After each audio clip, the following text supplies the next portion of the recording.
الشيطان الرجيم بسم الله الرحمن الرحيم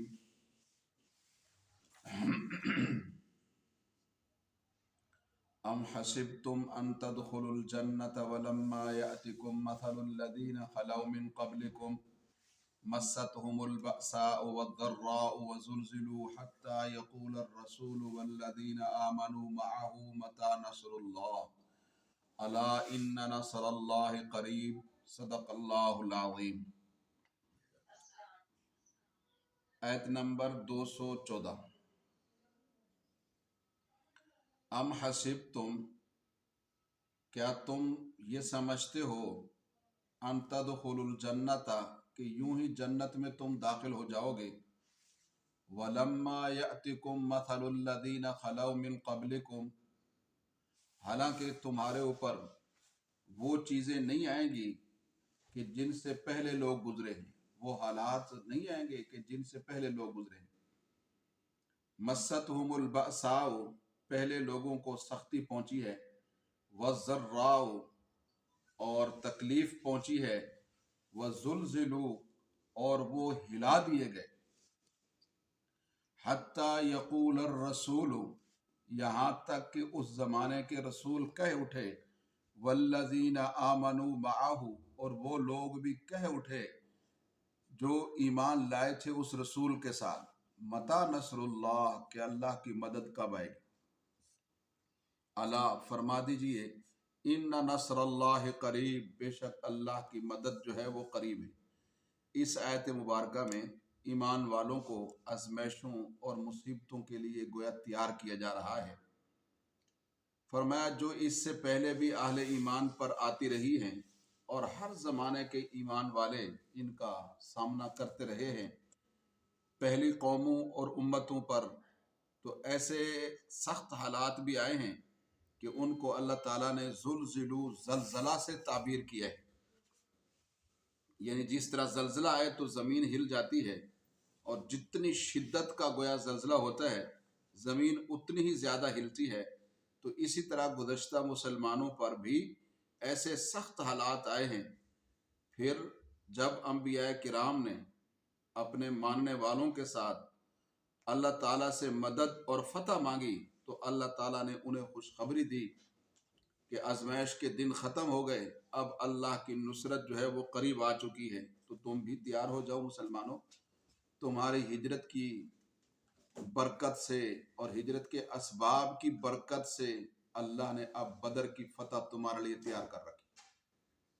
اور پھر تو فتوحات کا دروازہ وہ کھلا کہ اب بھی اگر مسلمان انتم الاعلون ان کنتم مؤمنین، ایمان کے تقاضوں کو پورا کریں تو بلند و بالا رہیں گے۔ یسألونک ماذا ینفقون، یہ آیت نمبر 215۔ لوگ آپ سے پوچھتے ہیں کہ کیا خرچ کریں،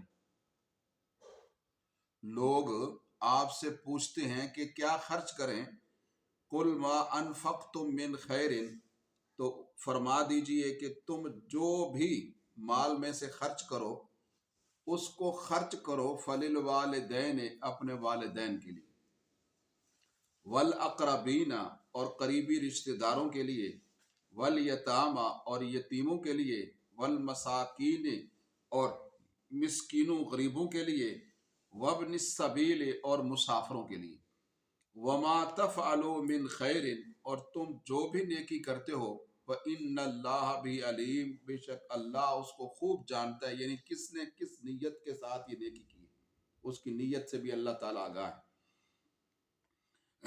اس آیت مبارکہ میں لوگوں کے اس سوال کا جواب دیا گیا ہے کہ انہوں نے نبی کریم صلی اللہ علیہ وسلم سے یہ پوچھا تھا کہ ہم کیا خرچ کریں، کتنا خرچ کریں، کہاں خرچ کریں، تو اللہ تعالیٰ نے جواب میں خرچ کرنے کی مقدار کی بجائے خرچ کرنے کی جگہ بتلائی، کیونکہ مقدار ہر ایک کی مختلف ہوتی ہے، تو اس لحاظ سے نفلی صدقات خیرات کی تو کوئی حد متعین نہیں، البتہ زکوٰۃ کا یا عشر کا اس طرح سے ایک خاص نصاب ہے۔ مطلب یہ ہے کہ خرچ کرنے کی مقدار نہ پوچھو، تم اپنی وسعت، صلاحیت، گنجائش کے مطابق خرچ تو کرتے رہو۔ باقی خرچ کہاں کرو تو فرمایا والدین، قریبی رشتہ داروں، یتیموں، مسکینوں، مسافروں کو فرمایا دوسروں پر ترجیح دیا کرو۔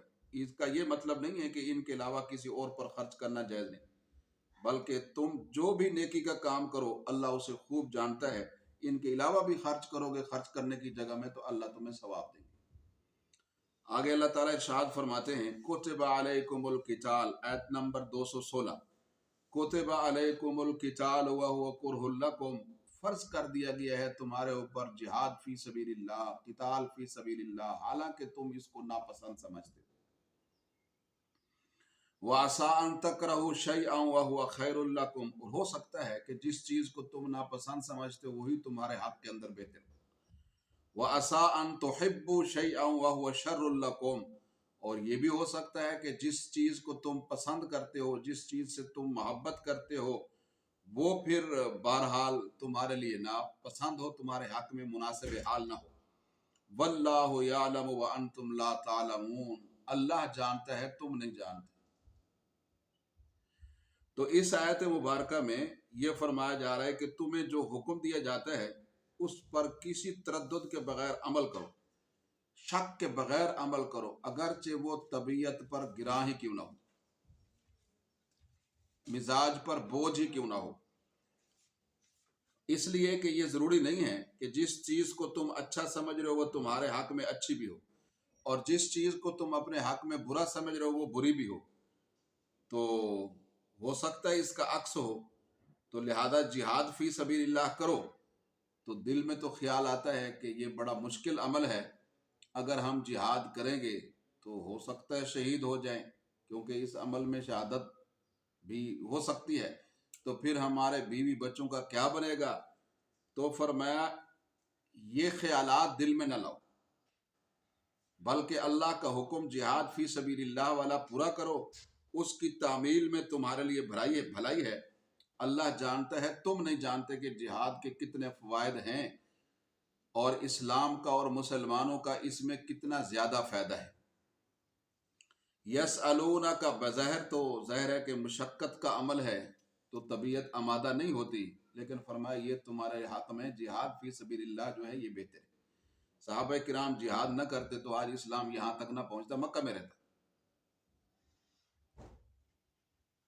مکہ والوں نے بھی نکال دیا تھا جہاد کے بغیر اسلام کو، لیکن مدینہ میں جہاد شروع ہوا، آج تک مدینہ سے مسلمانوں کو نہیں نکال سکے۔ یہ جہاد کی برکات ہے۔ یہ اللہ تعالیٰ نے فرمایا کہ اللہ جانتا ہے تم نہیں جانتے، یہ اللہ جانتا ہے تم نہیں جانتے کہ جہاد کے کتنے فوائد ہیں۔ یسألونک عن الشہر الحرام، مدینہ سے بھی نہیں نکال سکے جہاد کی برکت سے، وہی مکہ جو ہاتھوں سے گیا تھا واپس آ گیا جہاد کی برکت سے۔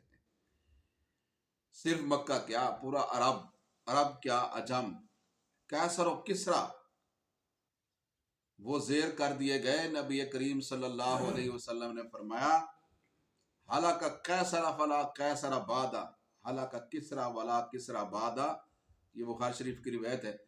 نبی کریم صلی اللہ علیہ وسلم نے فرمایا قیصر ہلاک ہو گیا، اس کے بعد دنیا میں کوئی قیصر نہیں آئے گا، سر نہیں اٹھائے گا کوئی، اور کسرا ہلاک ہوگا اور اس کے بعد کوئی پھر کسرا نہیں آئے گا۔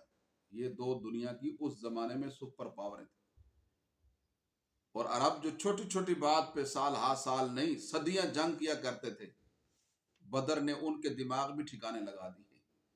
بدر سے تبوک تک یہ جہاد فی سبیل اللہ تھا جس نے انسانوں کو انسانیت کے دائرے میں واپس لا کھڑا کیا۔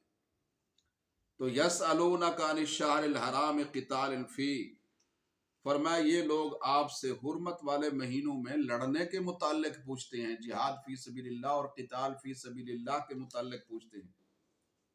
قل، فرما دیجئے اے نبی کریم صلی اللہ علیہ وسلم، قتال فیہ کبیر، ان مہینوں کے اندر جہاد فی سبیل اللہ کرنا، فرمایا لڑائی کرنا ان مہینوں کے اندر، ویسے عام لڑائی کرنا وہ تو گناہ ہے۔